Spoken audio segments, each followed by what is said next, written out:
Hello, my name's Rob Edwards, welcome back to my YouTube channel, and today we are talking once more Wheel of Time. And you find me, today, caught in something of a quandary. Because this episode, episode 5, Blood Calls Blood, I'm really in two minds about it. It's quite a transitional episode. We are very much, having had the big kind of mid-season cliffhanger at the end of episode 4, we have begun the process again of shuffling the pieces to where we need them.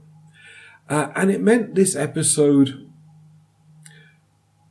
felt a little bit like treading water, felt a little bit like not much progress was made. And yet, looking at it objectively, the Perrin Egwene story has moved way forward. So many people have made it through to Tar Valon. And lots of things actually happened. There was lots of incident in this episode. Let us dive into this with my traditional 7 images from the episode. And I'm going to try and work out how I feel about this one. As ever, spoilers all the way up until the end of episode 5, but not intending any book spoilers this time through. So if you're not a book reader, feel free to watch in safety. Let's get into it. So after the recap, we skip almost immediately 1 month ahead. And we have that there to give us a sense of how big this world is, how much distance our various different heroes are going to have to travel to reach the White Tower. And over the course of this episode, we see all 3 of our groups make it to, at least within sight of the tower itself. Here we have the Aes Sedai party, you can see Nynaeve in the middle there, making their approach to Tar Valon.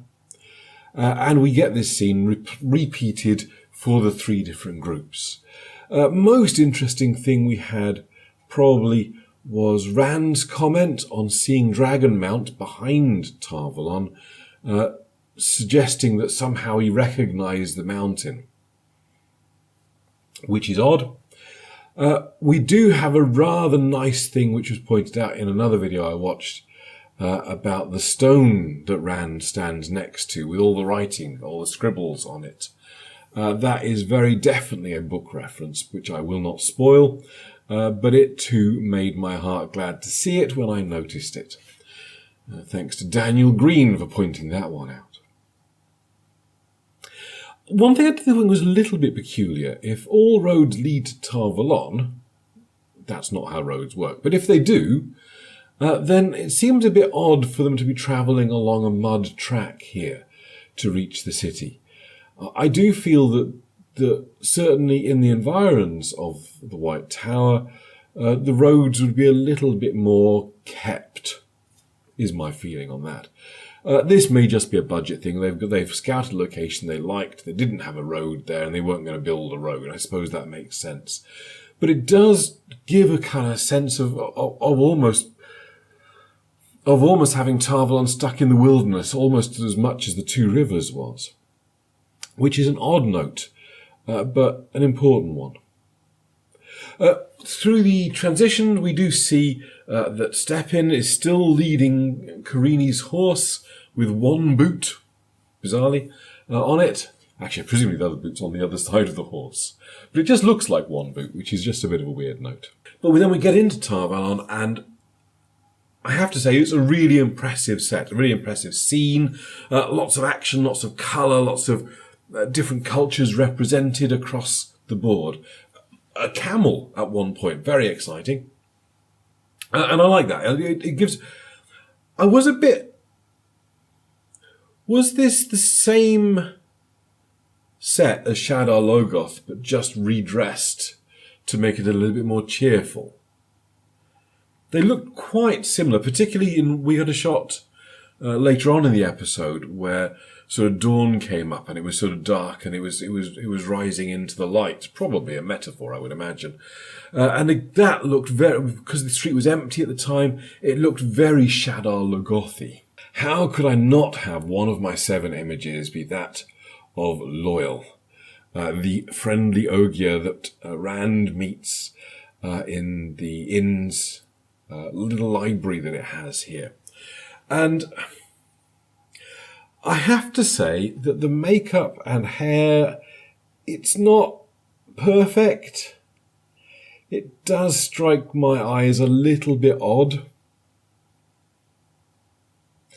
But in terms of character, in terms of personality that the actor is bringing to this role, he is yet another in the cavalcade of main actors in this series who knock his character out of the park. This guy may look a little odd, but he is Loyal. The way he talks, the way he moves, the way he acts, absolutely fantastic. Love it. And his interaction with Rand here, really fun, really interesting to see Loyal absolutely convinced that Rand is an aleman from the Two Rivers who doesn't know he's an aleman. Which, interesting. Interesting that Loyal does say this to a guy holding a sword, but explaining why that's an oddity would require book spoilers, so I shall say no more on it. But Loyal immediately lifts the energy that we have here, because Rand and Mat arriving in the inn, the Light's Blessing I think it's called, the energy levels we have here are quite low. Mat is clearly struggling at the moment. He's got problems. He's downbeat by a month on the road, but there seems to be more than that going on. And it does look like Rand and Mat both thinking that maybe he is suffering from channeling sickness or suffering from the corruption of a male who can touch the one power. Remains to be seen whether that is true or not, but Mat is clearly scared about it, Rand is clearly scared about it, and it puts those two on quite an odd note. But then Loyal arrives, and everything's more cheerful again. We love Loyal. He is one of my favourite characters in Wheel of Time. And while I'm not 100% about the makeup they've got for him here, the performance is top-notch. It's exactly what I wanted, so marvellous. Rand cuts his conversation short so that he can go and meet up with Mat, who is wandering around Tar Valon, and the two of them spot the progression as the Aes Sedai bring Loghain into the city. Just occurred to me here, as I'm looking at this image, where's Nynaeve at this point? Did they take their caravan up to the White Tower and then progress back? Or did Nynaeve and Moiraine and Lan split off from the caravan, go ahead to the White Tower, leaving Loghain to be transported separately? It hadn't occurred to me while I watched the episode, but that's a bit of an oddity. Shouldn't it have been possible for Rand and Mat to spot Nynaeve in the crowd? Maybe. Speaking of spotting in the crowd, I have completely failed. I've seen a couple of channels mention this, but if you study the background during this scene while Loghain is being progressed through the town, you will catch a glimpse of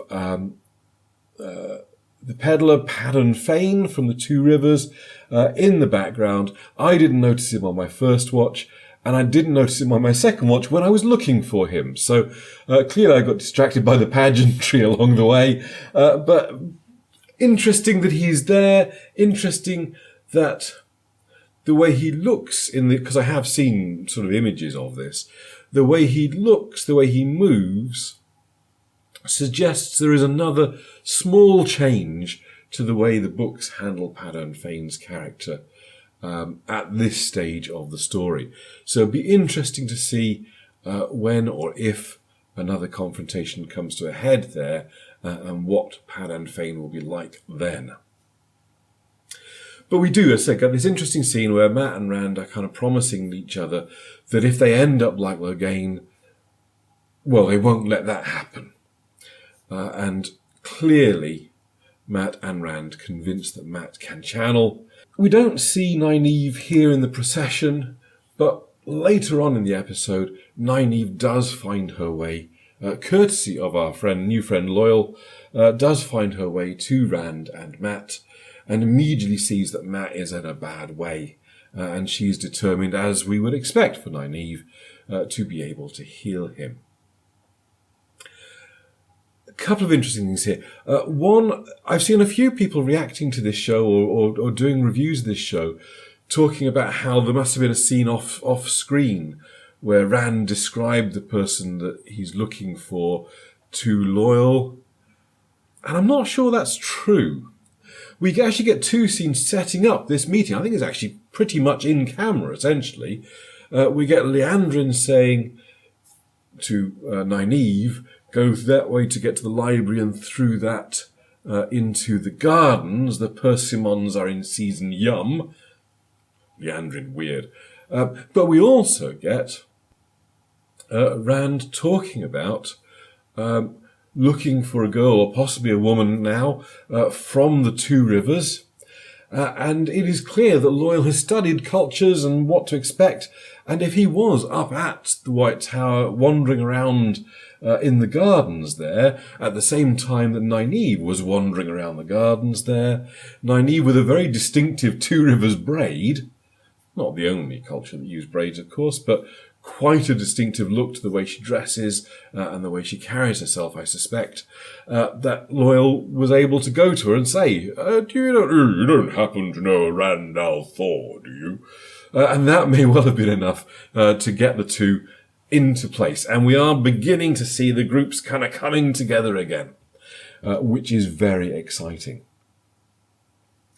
We also have an interesting conversation about Egwene between Nynaeve and Rand. Nynaeve describes this, it was from the books actually, this fever that Egwene had when she was a child, breakbone fever, and how Nynaeve sat with her overnight.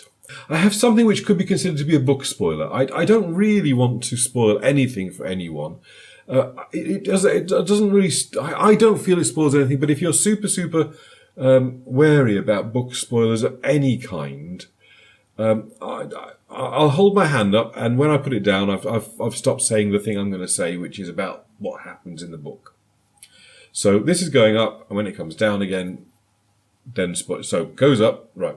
That's all clear, right? So in the books, it is certainly suggested that this is the first time that Nynaeve actually channels. The reason that Egwene's fever breaks is because Nynaeve actually heals her. And that, I think, is a really interesting and much, I think, stronger first time to channel from a character point of view than when she heals Lan in episode 4.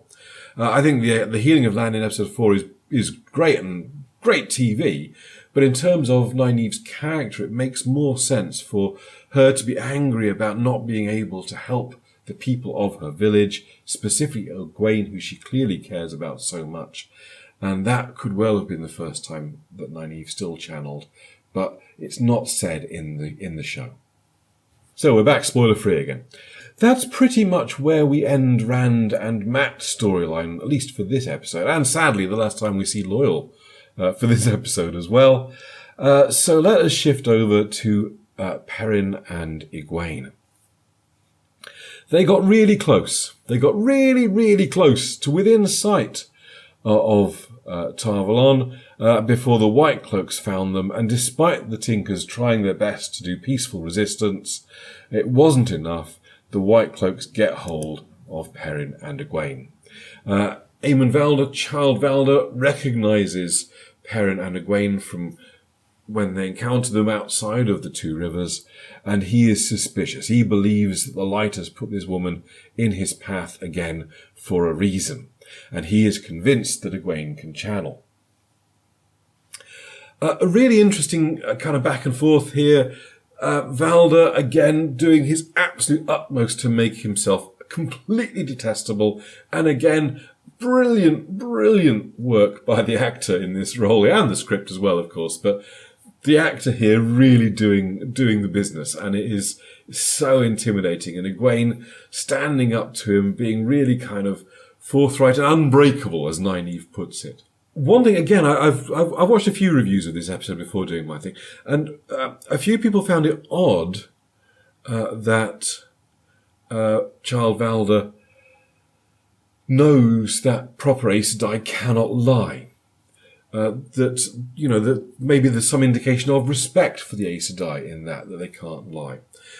I think someone who has clearly gone through this act with 7 other women before, 7 rings I think he's got, he must have questioned them, and he must have been able to prove to himself that they can't lie. If the rumour is they can't lie, one of the questions he's going to ask is something like,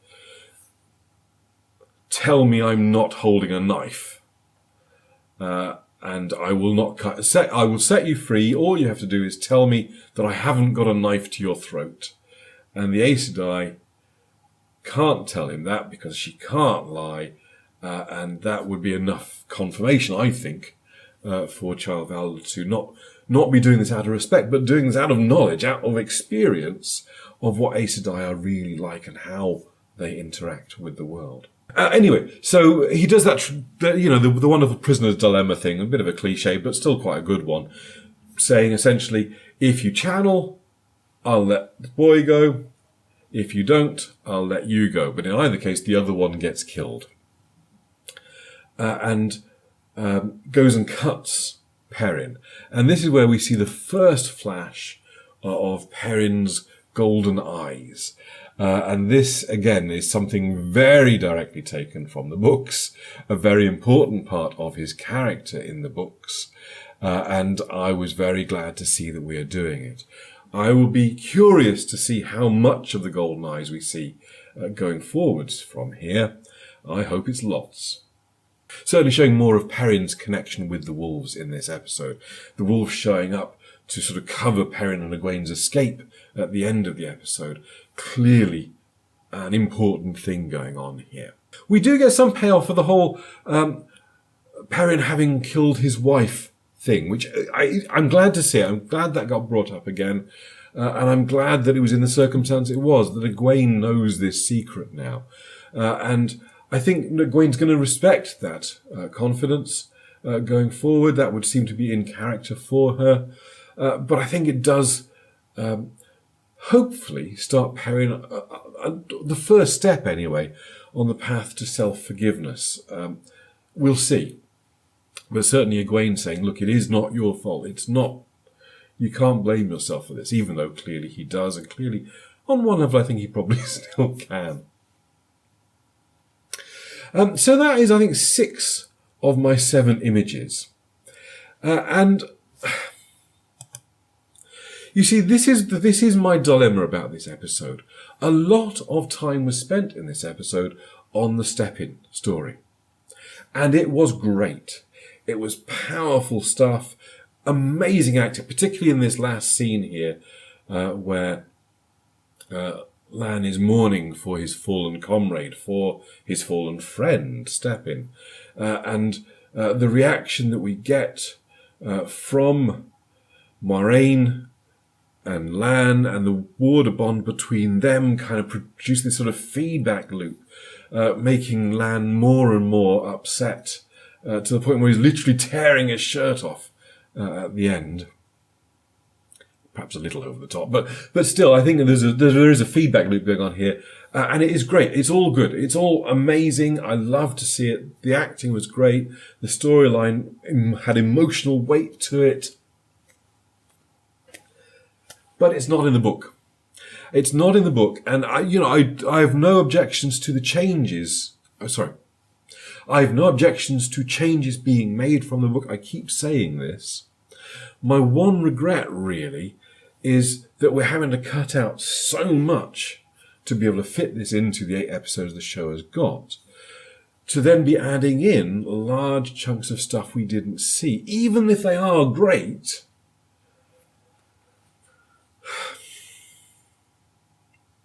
One of the reviews I watched of this episode was from a channel where the guy is clearly the books are my way and only that, and anything deviation at all is cause for extreme anger and blood pressure rises and veins popping out in his forehead and not understanding the word objective. And I don't want to be in the same boat as him. I don't want to be in the same boat as the guy who was ranting about how all this stuff was so badly done because we have the template that is the book, and why is that? That's not how I feel about this. That is not how I feel about this. I love this scene. There's more stuff that we could have done from the books that we're not getting because of this scene. Does it give us the weight of the water bond? Yes, it does. I mean, that is the job it's doing, essentially. And that, given that we are, I hope by now, all connected, attached to the characters of Lan and Moiraine, that gives us a reason to worry about the pair of them. Going forward, it's clear from some of the stuff that Moiraine says that she is worried about Lan down the line, in the future. She knows that she is living a dangerous life here. She knows that tower politics are going to get her again, but she knows that there is stuff that needs to be done before the last battle.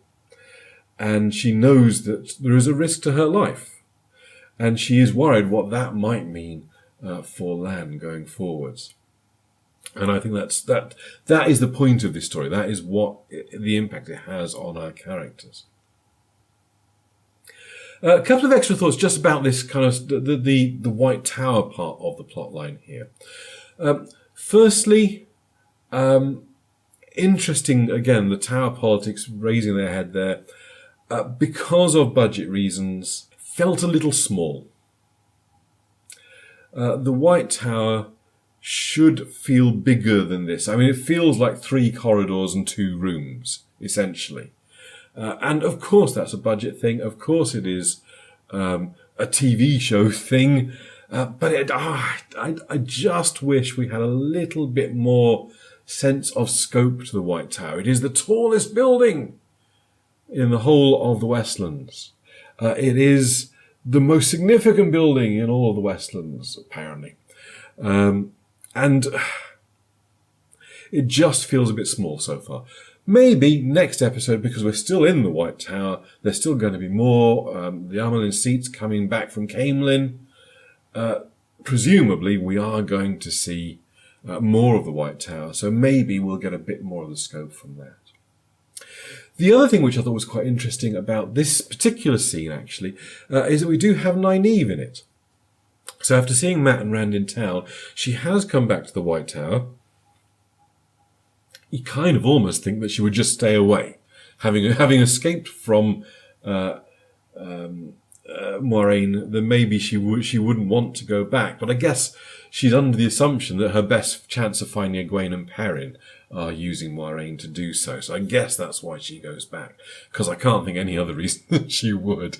She would probably want to put some distance between herself and the White Tower. So yeah, interesting episode, this one. After the big bang of last episode, this one was a good deal quieter, a good deal more thoughtful, a bit slower, and we are shuffling our pieces onto the board where we need them.